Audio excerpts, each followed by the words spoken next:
Now I'm asking you whether or not the premises are true or false. Everybody understand that?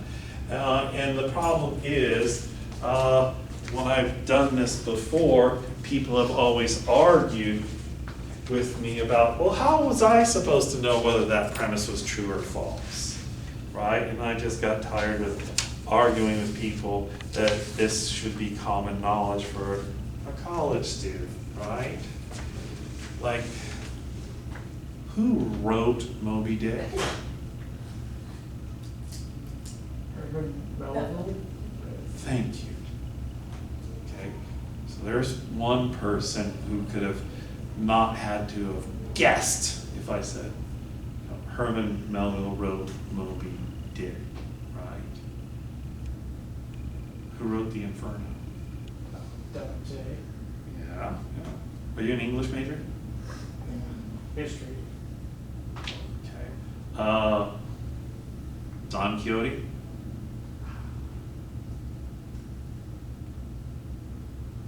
Actually, This is Cervantes. And Don Quixote, by the way, is the most translated book besides the Bible. Right? So, and it's hilarious. You all need to read it. It's huge, but it's hilarious. So that's why I gave up asking whether or not it was sound or unsound or cogent or not cogent, because you guys claimed it was impossible to know these things. So we just stopped fighting about that. Okay. Any questions about this? Right, that's the chapter right there. Okay. The thing is, this concept, deductive by virtue of its form, you couldn't have understood in chapter 1, because first we would need to learn how to symbolize, and then, all of that, and truth tables, and then we could formally define validity. All of that had to take place before you could really understand by virtue of its form. So that's why this had to wait, so we're just adding it in, right? So it's chapter 1 all over again, we're just adding this and that. That's why this is very short and sweet, and since there's such an overlap, if you do better on chapter 4 than you did on chapter 1, I count that grade for both. Everybody understand that? Okay. So let's turn to some of the homework and practice. Okay. And we won't go too long on this because your immediate concern is actually doing your chapter 3 test, which is due Sunday night. And if you have trouble on turning it in, what do you always do? You send it to me as an email attachment. Okay? Okay.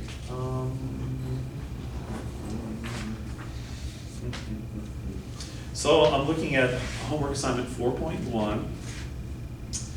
This is on page 277 of the text in the reader. It might be 280 something. Okay. What you have to do here is I give you a passage and you have to tell me if it's an inductive argument or a deductive argument, and you have to tell me what type of deductive argument it is. If you say it's deductive, and the same with inductive, and then if it's deductive, you have to tell me whether it's valid or invalid, and if it's inductive, you have to tell me whether it's strong or weak.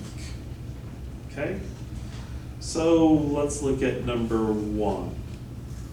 Footballs don't simply lose 2 pounds of pressure all by themselves between the time they are measured for proper inflation and gain time.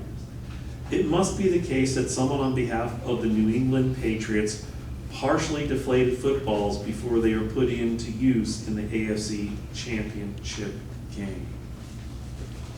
First, inductive or deductive? Anybody? Inductive. Yes. Inductive, what kind? Week. Oh, no, first, I like, analogy, generalization, prediction, cause and effect, or whatnot. Generalization.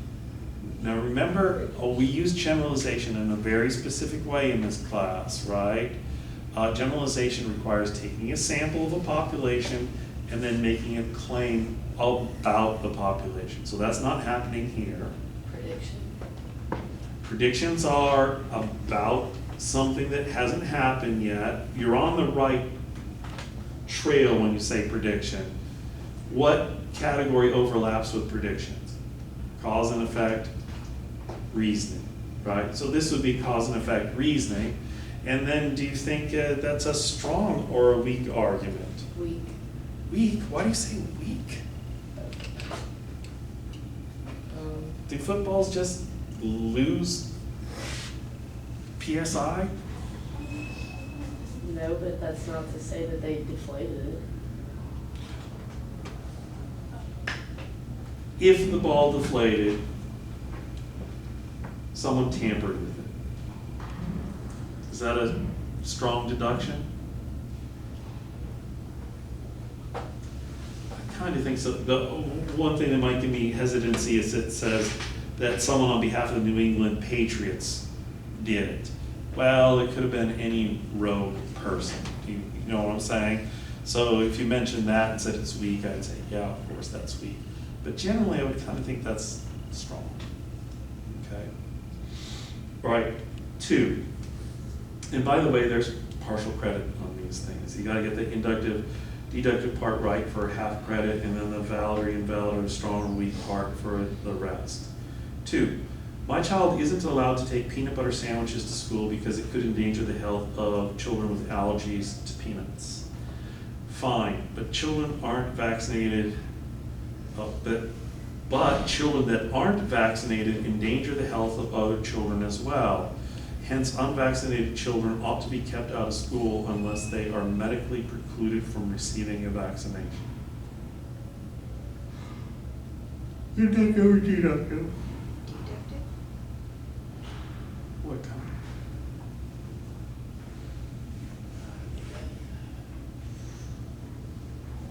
It's not deductive. When you're making a comparison,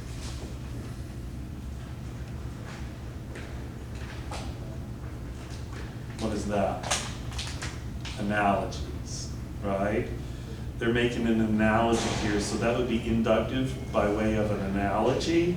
And then the question is, do you think the comparison is a good comparison, or might there be some important differences between vaccinations and allergies to peanuts? Well, one you can't really help, the other one can't get vaccinated. Right, and also this, peanut allergy is what? Lethal, right? If you have a peanut allergy and you're exposed, well, you're gonna go into anaphylactic shock, and unless someone has an EpiPen or you get to the hospital quickly enough, you can what? Die. Whereas the diseases that we're preventing you from by the vaccinations generally aren't as deadly, right? So you can say there's a difference in that, and so the analogy is not so strong. So I would say argument by inductive argument by analogy and weak. Okay. 3, researcher Andrew Wakefield published a paper in a prestigious journal, The Lancet, demonstrating a connection between the MMR vaccine and autism. That is enough evidence for me. Vaccines cause autism. I will never vaccinate my child. Inductive. Which kind? Appeals to Appeals to me. authority. Appeal to authority. Strong or weak? I think it's weak. I mean, in one sense it's strong because it's in a journal, right? But it's one study, right? And what do we usually like? We like studies to be what? Yeah, replicated and so on, right? So you might say weak. And everybody knows that Wakefield is the person who's blamed for spreading the message that vaccines cause autism and the no-vaxxer movement. Now, I think that was unfair to Wakefield because he didn't actually say that, okay? He was actually doing a study about the different gut flora between autistic children and normally developing children, because parents of autistic children went to him, because that was his specialty, and said, our children, our autistic children, have bowel problems, either constipation or diarrhea. What's going on with that? Is there a difference? And so he went and he studied, and he said, yeah, there's some differences here. And in a footnote, he said, parents reported the onset of autistic-like symptoms shortly after children received their MMR vaccination. And that got turned into him saying, he said it causes autism. Okay, which he didn't, but he was crucified.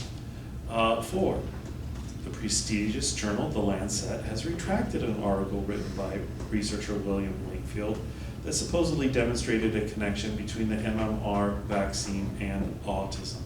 The Lancet notes that some of Wakefield's evidence was falsified. Moreover, the CDC claims that research has established no connection between vaccines and autism. It is safe to say that vaccines do not cause autism. Dita? What? Dita? What kind would it be? Is that right? What? Is that right? No, it's not right. So I wouldn't think about, do I just think in general is deductive or inductive?